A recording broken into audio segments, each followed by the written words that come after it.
Haleluya, haleluya, tumsifu Yesu Kristo. Mungu asifiwe. Kwa hivyo tulijifunza hapo Warumi 10:17 kwamba imani huja juu ya kusikia na kusikia kwa neno la Mungu. Amina. Lazima nilishwe alafu imani inakuja. Kwa hivyo kuna njia ambayo imani inakuja, na hiyo ni kwa kusikia na kusikia kwa neno la Mungu. Haleluya.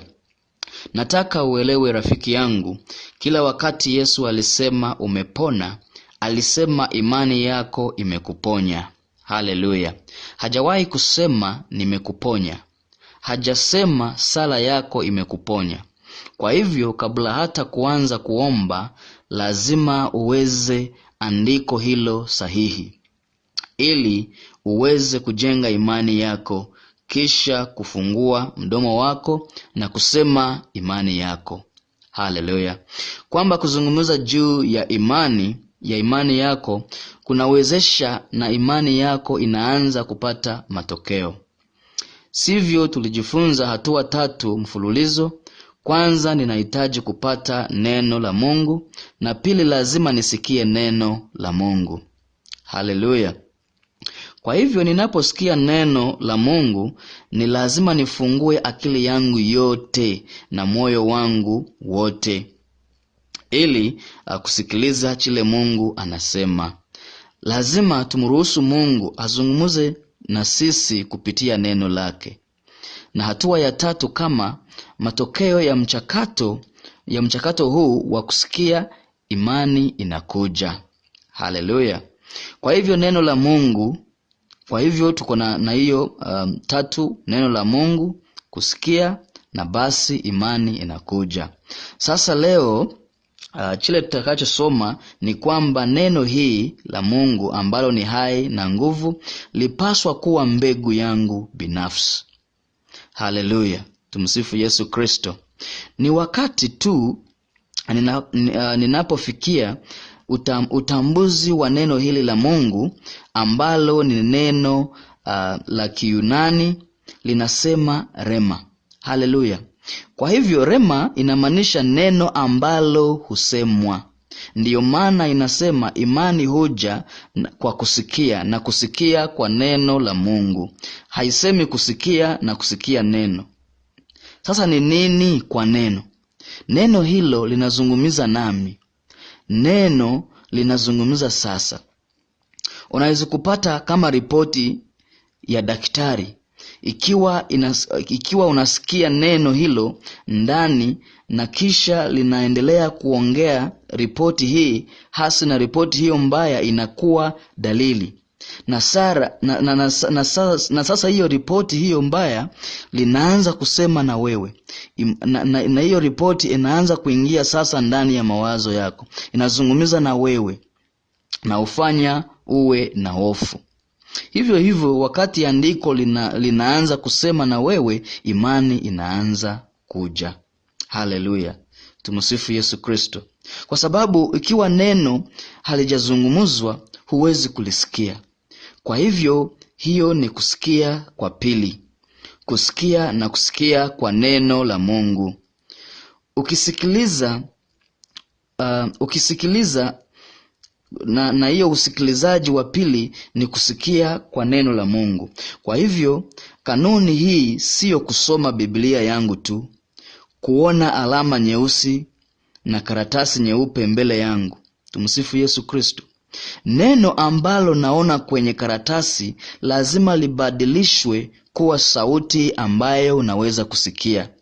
Ili imani inakuja kwa kusikia, sio kwa kusoma tu Biblia. Tena imani huja kwa kusikia. Basi ni nini kinachoweza kubadilisha maisha yangu? Hiyo alama nyeusi?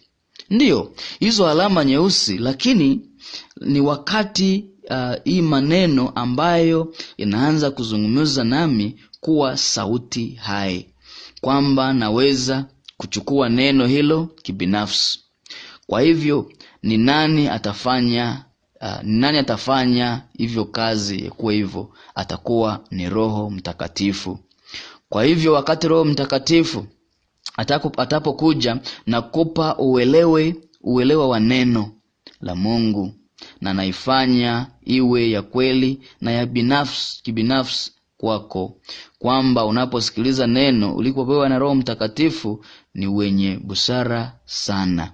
Unajua neno tu na chochote unayohitaji kwa kila wakati.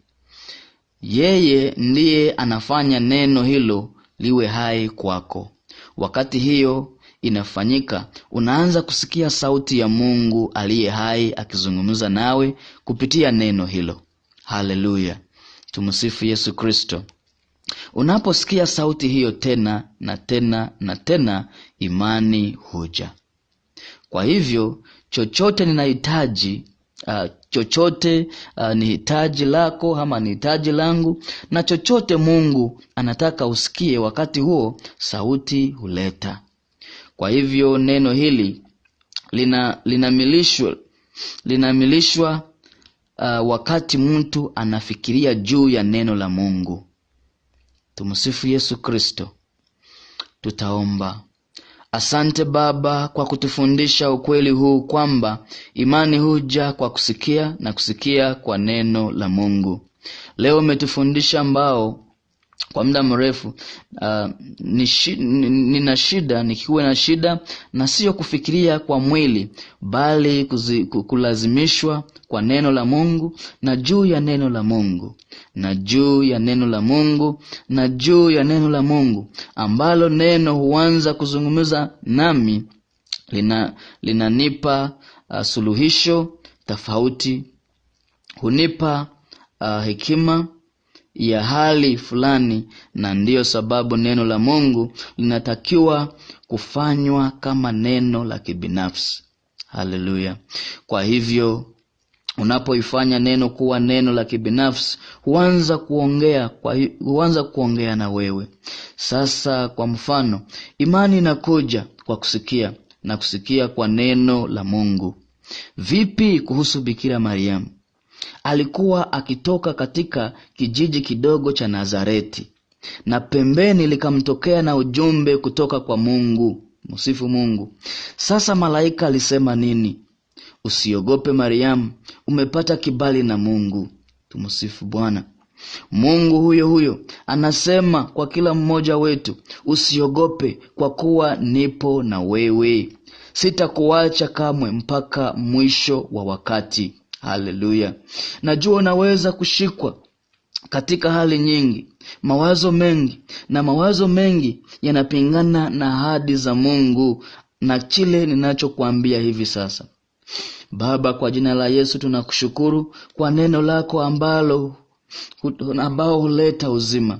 Na sasa hali zote kwa watoto wako hivi sasa ni kama wanafunzi ambao walikuwa ndani ya mashua kwa imani isiyo na imani, walikuwa na hofu na waliogopa wangekufa.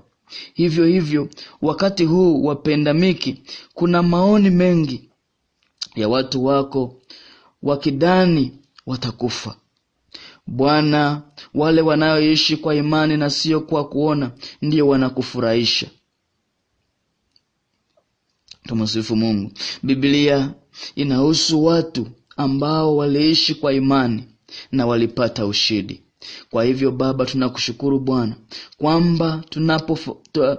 kwamba tunapotafakari katika neno lako mchana na usiku, tunafurahia neno lako. Asante Baba kuwa sisi ni kama mti uliopandwa karibu na mito. Haleluya.